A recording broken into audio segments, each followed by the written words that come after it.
Hi, we're back for the 5th of 5 cards in my Christmas collection for you.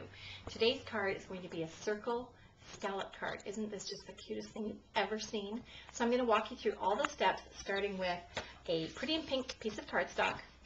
And this is our regular fold, 4 1/4 by 5 1/2. And we're going to be using the scallop circle die. So what we'll need to do is, I'm going to try to do this upside down for you. I want to show 4 scallops at the top. And as long as this cardstock is covering the die, we know we're going to pick up the rest of the circle. So you're leaving just 4 scallops showing at the top on the folded edge there, okay? That's going to create our hinge. So coming over to my big shot, I'm going to put that right in there and cover it with my second acrylic plate and wind that through. And I trust by now everyone has asked for this for Christmas, right? Now, see how that's done that? It's created that hinge. I'm going to talk to you a minute about these 2 little holes. Those 2 little holes are created from the die. It's like the next scallops. And at first when I saw that, I thought, oh, shoot, what am I going to do? How am I going to correct that? And instead of thinking it's a mistake, of course, I decided that it could work into the design.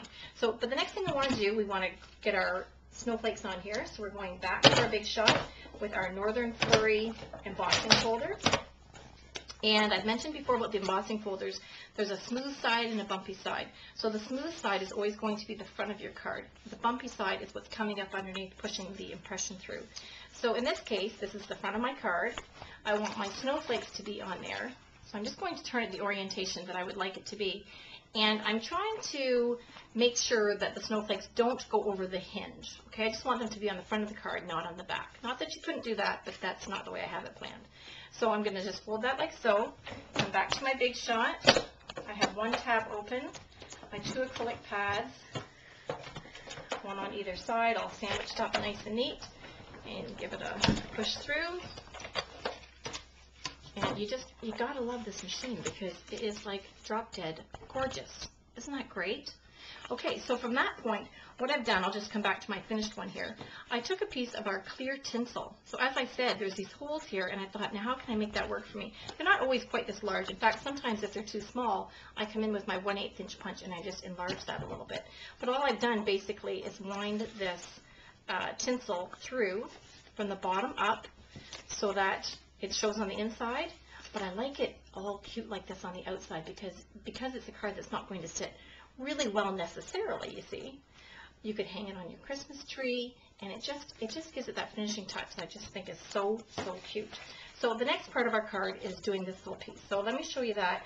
I've stamped on Whisper White cardstock, and then I cut out my image with our scallop circle punch. So you always want to stamp your image first. In this case, I stamped with Stays On ink so that when I bring my blender pens in, it's going to not blend the black as well. So I stamped that with Greeting Card Kids with Stays On ink. So let me show you just really quickly how we use our blender pens. And for them Pretty in Pink, of course Pretty in Pink matches the cardstock color.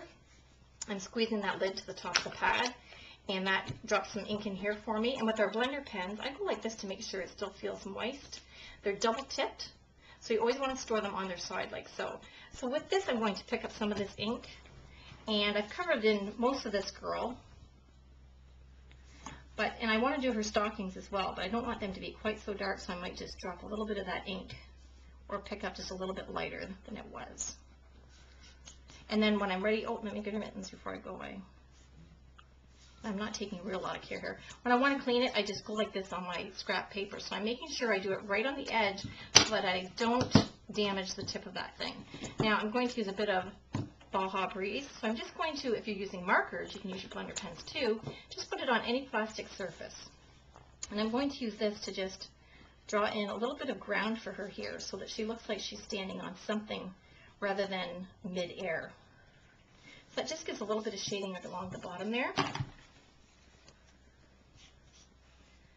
And I'm just going to switch that out. On the star of the Christmas tree, I'm using my So Saffron marker. I'm just going to just make a little mark there, right with the broad tip. My Christmas tree, I'm going to color in with certainly celery. And I'm just going to brush that in real quick. And then I can finish it off with a bit of artichoke. Whoops. With the brush end of the artichoke, scribble some of that on there. again with my blender pen, make sure it's clean there, pick up a little bit of this. And I'm just going to come back in some of the accent pieces to just make that a little bit darker where the stamp's already showing me the little extra something. Okay, see that on there? So we're just adding all those things, and you're going to do the same thing finishing off the sleigh. And I'll come back to my original here. So you're going to do the same thing to finish off your sleigh with a little bit of light chocolate chips, using just a little bit of ink there. And then I'll go back and I'll just show you really quick how we put the dazzling diamonds on her fur coat here. So coming back to this little sample, let me put this on here so you can see it a little bit better maybe. And I'm using my two-way glue pen. And I'm going to draw right on where her hat is, any of the fur pieces. I'm going to do her scarf as well. And the nice thing about the two-way glue pen, of course, is that you can draw on exactly where you want the glitter to go. And then I tend to use these coffee filters still after all these years. I like the coffee filters because as you dump the glitter in, the coffee filter doesn't have any static cling, and it's all going to go right back in your jar. So there's your Dazzling Diamonds glitter on there. Isn't that awesome? Let me show you that up close. You see it when it glitters like that? Awesome. Just awesome. Now, what I've done, going back to here, I just cut another circle with the Certainly Celery just to bring in a little bit more color to the sample, and I just layered it on the back, just sort of shoving one to the side. When you go to adhere this onto your card, you're just going to put a little dimensional underneath here, and the rest is glued on with the Tombow adhesive.